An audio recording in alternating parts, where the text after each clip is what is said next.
శ్రీమద్ భగవద్గీత 9వ అధ్యాయము 7, 8, 9 శ్లోకములు. సర్వభూతాని కౌంతేయ ప్రకృతిం యాంతి మామికాం కల్పచ్చయే పునస్తాని కల్పాదౌ విసృజామ్యహం.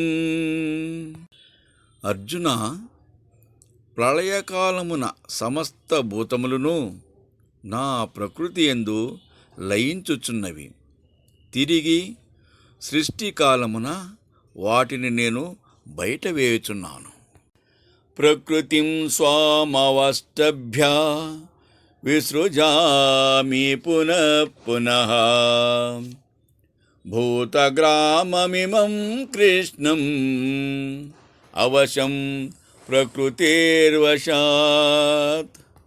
ప్రకృతికి వశమై పరతంత్రమైయుండెడి ఈ సకల భూతములను నా మాయాశక్తి నూతగా గైగొని మరల నేను సృజించుచుందును.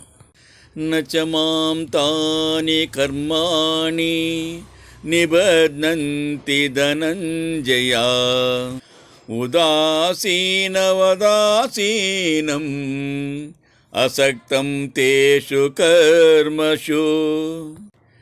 అయినను అర్జున, ఆసక్తి లేక తటస్థుని వలె నుండు నన్ను ఆ కర్మలు బంధింపలేవు.